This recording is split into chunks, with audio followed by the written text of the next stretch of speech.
Shalom, beloved, and hopefully everyone is doing wonderful today. For the last few days, I've been sitting back and I've been watching how people are surprised at the turnout of the election, especially my people, right? Especially my people.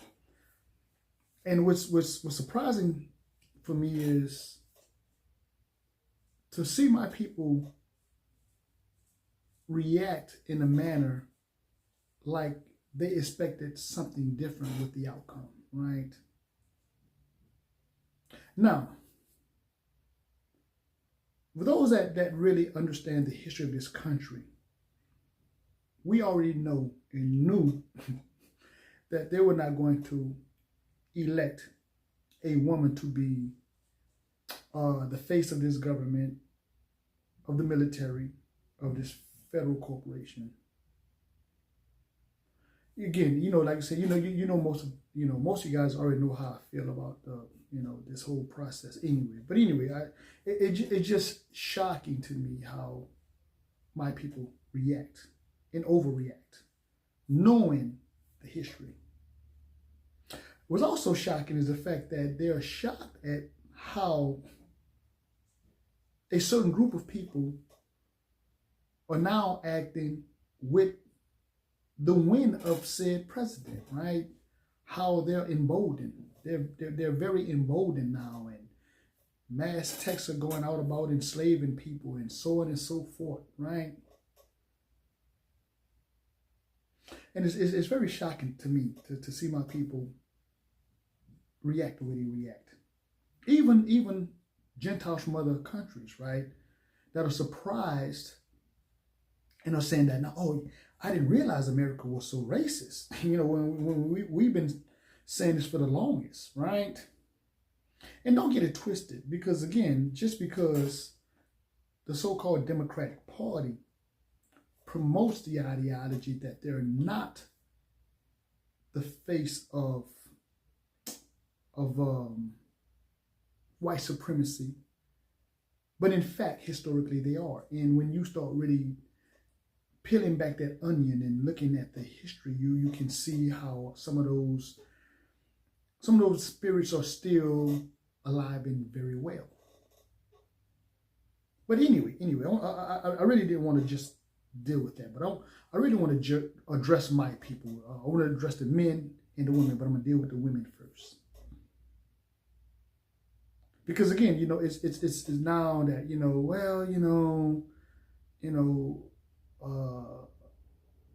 for men to not vote for, a woman is misogynistic and so on and so forth. And whatever, right?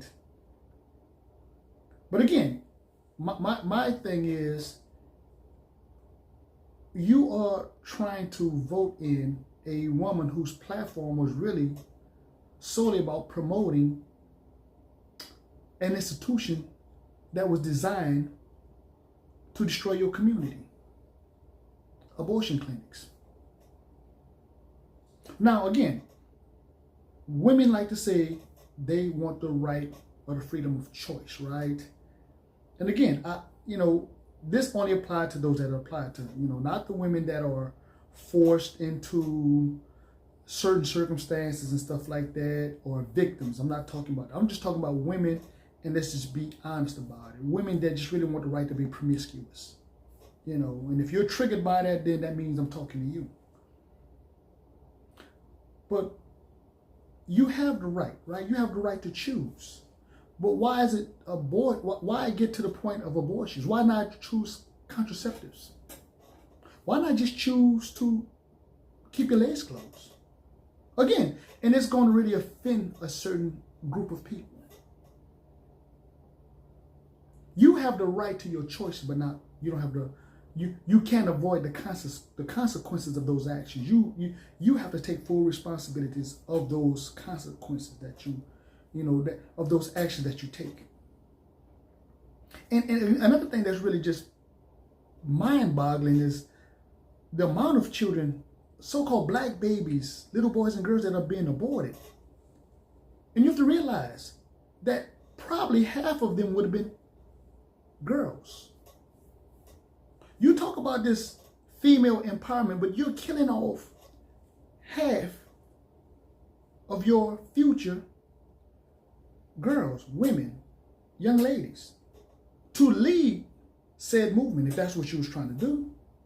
You're killing them. You're killing off half, half those babies that could have been the face of said movement. But not only that, you're killing off future voters. I just don't get it.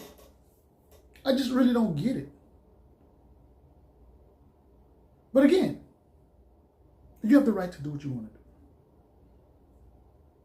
to do. But again, when you make those choices, remember there's consequences for those actions.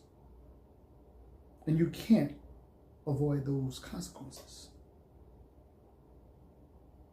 And for the brothers now, because I've seen a few brothers make videos about, oh, Donald Trump is going to give the police 100% immunity and this and that there. And I'm like, first and foremost, government doesn't grant you rights. Government can give you privileges.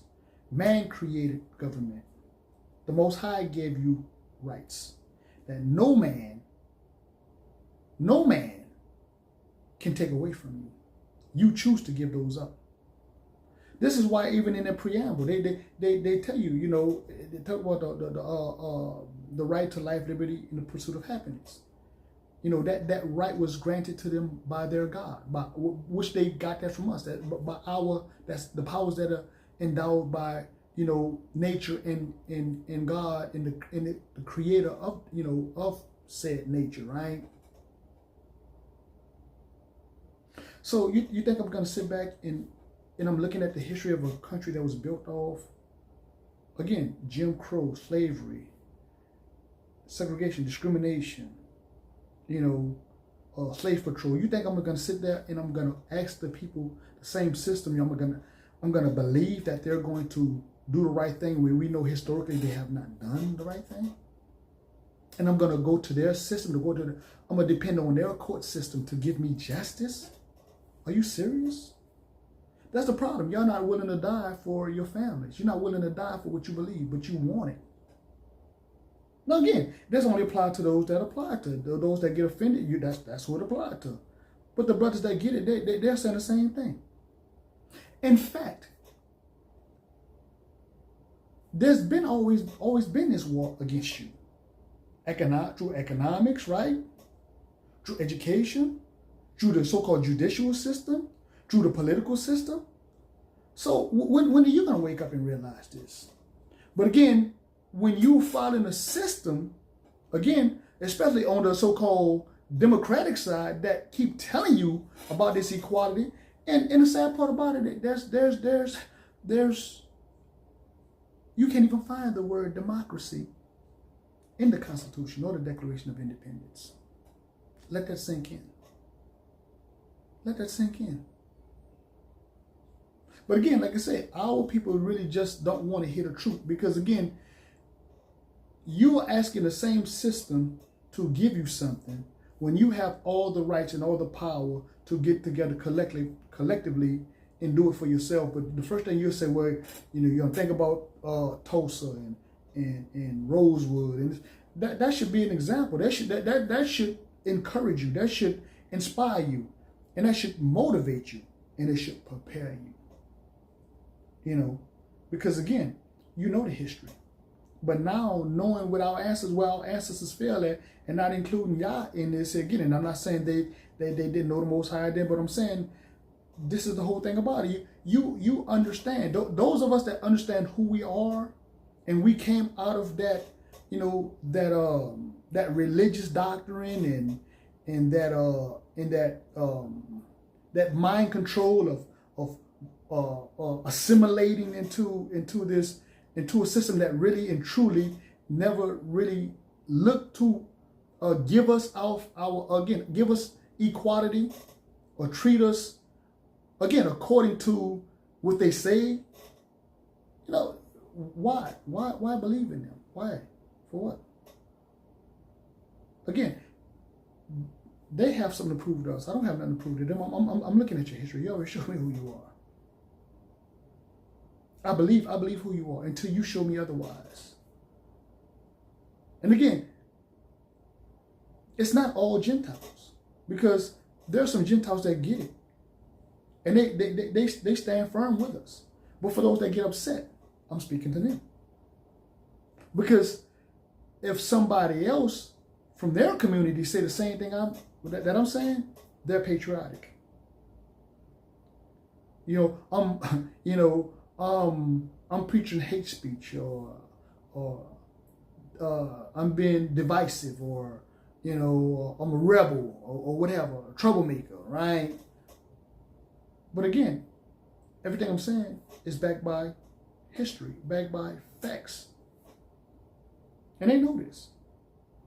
So again, I care less about how they feel, because I'm going by their actions. Because I've heard enough of their words. I've heard enough of the promise and we're gonna do better. We're gonna work on it. So the police need more training and blah blah blah blah. Man, I'm sick of all that, because they have the presence of mind to understand how to de-escalate certain situations when it's people that look like them. So I'm fully aware of this. It's a choice. That's why I'm not asking for nothing. Because again, like I said, touch one of mine, and guess what? We'll find out. We'll find out. They can take it how they want to take it. Again, like I said, I do not advocate violence. I do not advocate violence. But you can't start it and then ask me to believe in the system. Ask me to take the moral high ground. I mean, where were you guys taking the moral high ground at? But anyway, Alex, I just want to share this for those that have the stomach to really listen and understand and respect it. For the rest of the people, I don't really care less. Like I said, from there's an old saying from where I'm from: give respect, get respect. With that being said, as usual, peace, love, shalom.